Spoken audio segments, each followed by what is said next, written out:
And to get into a situation and then try to figure it out, instead of let me figure out the most part of me first before I get into the situation. It is unfair for you to want somebody to figure you out if it is you don't know what it is you like, what it's unfair. It is a very unfair thing to have that person be so burdened, because when you get into a relationship, it's not only you're dealing with the person, in addition to which you're dealing with this new situation that you all have now created, which is going to be challenged time after time, because you two are two different individuals. So don't put that additional pressure on the relationship. It's best for you to identify you as a person and then get into a situation.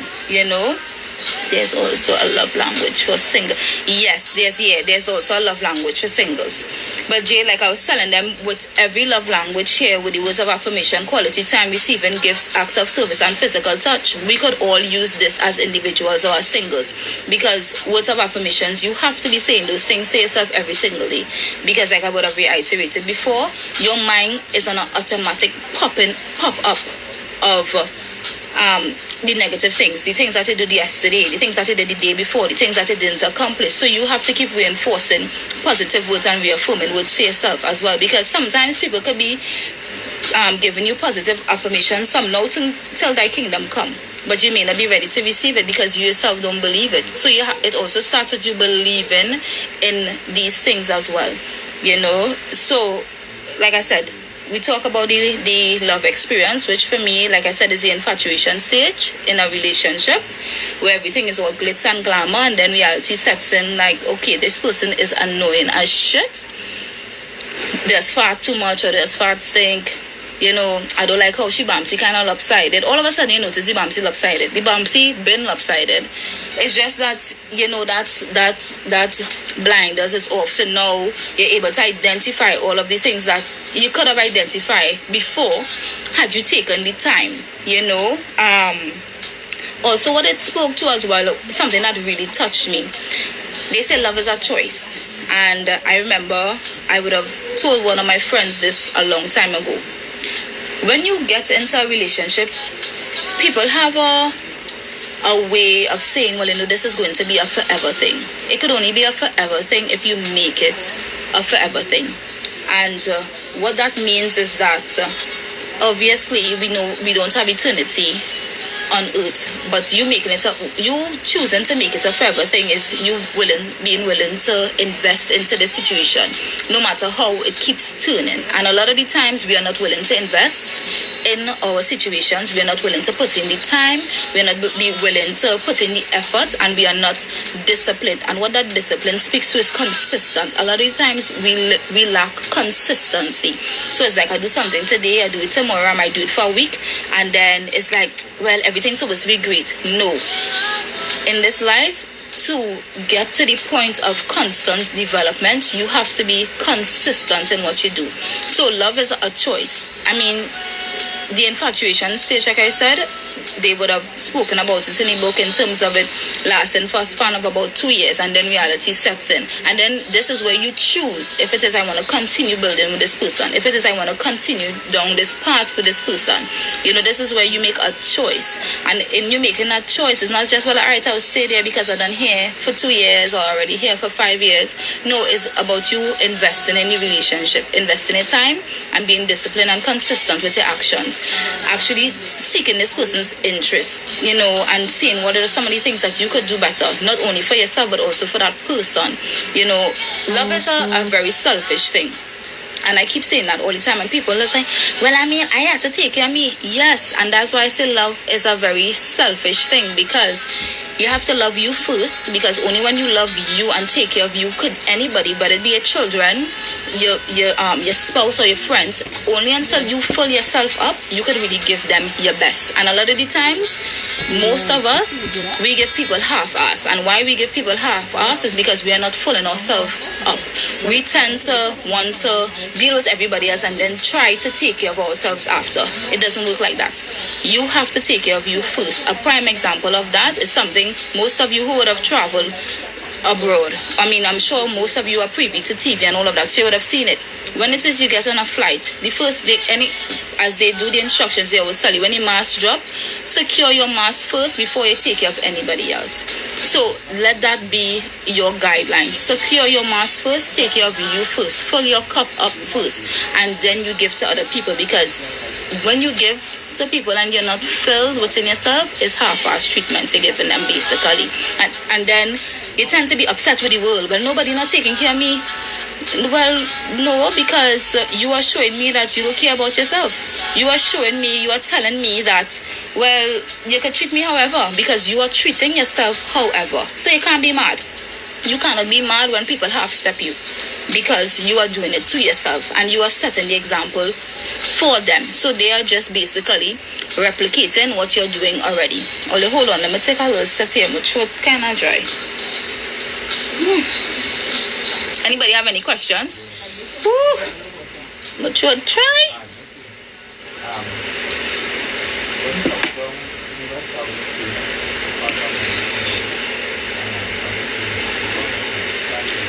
Okay, so I try to get all cute, right? So I bathe, I rinse out my hair, and it's best I wrap up this, yes, because you see this right here? Johnny, have a question?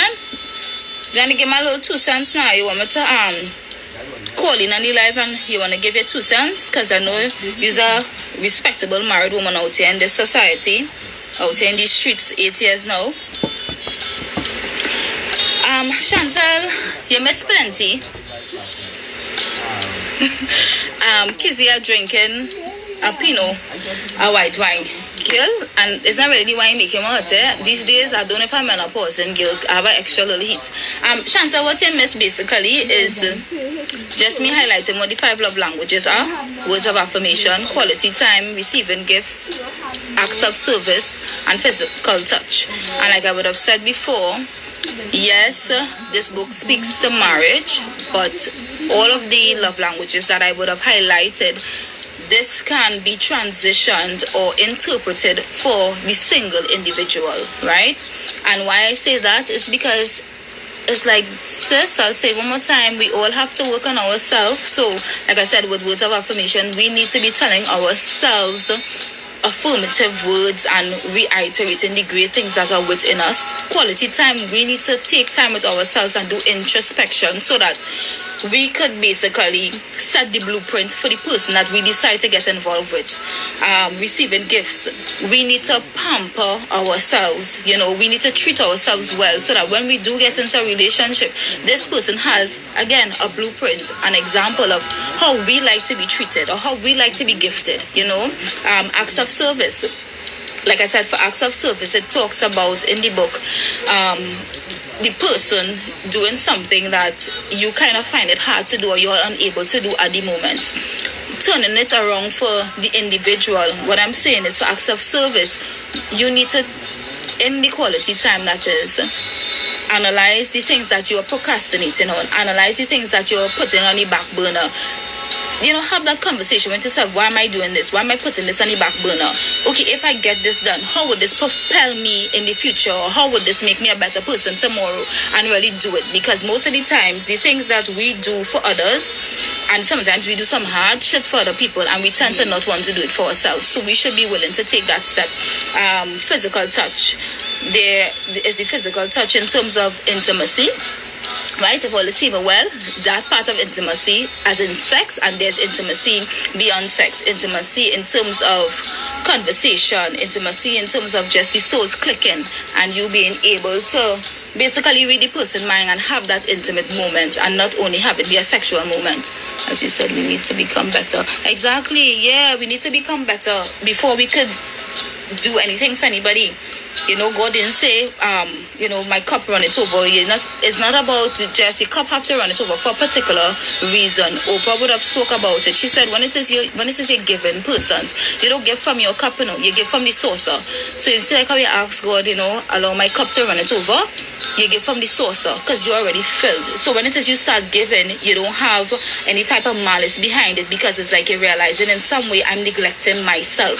Because when it is you start giving from your cup, you and if nobody is pouring into you, and if it is you're not re-pouring into yourself, eventually that cup is going to become empty and you're going to become frustrated. So you have to keep making sure you are filling yourself. And when I say you're filling yourself, that also speaks to your company. And I say it all the time, sis needs to make sure that you encourage yourself and surround yourself with good company. And sometimes people take that for granted. I understand you may have grown up with somebody, you and somebody been friends from secondary school, there's your friend from Pampers, or there's your friend from your granny, nene, and cousin, uncle, stepfather, cousin, we grew up together. All of those things are great. However, as you start to grow in life, you need to start aligning with people that are heading in the same direction. You need to start aligning with people that share the same purpose, because what that means is this: you could now take examples from them. So in essence, what is the point of view? And this is like as layman as I could get it. And I used to tell my little sister this all the time. I said, if it is you want to be an eagle, there is no way you should be flying with pigeons. That's not to insult anybody, but it's a reality. There's no way for you to be flying with pigeons. A pigeon cannot teach you how to soar like an eagle. A pigeon and an eagle, they fly at two different altitudes. So you are going to need to start aligning with yourself with particular people. Yes, Joey, and the negativity is real. Sometimes you're hanging around particular friends or whatever. Friends and family both included. Family are no exemption to this.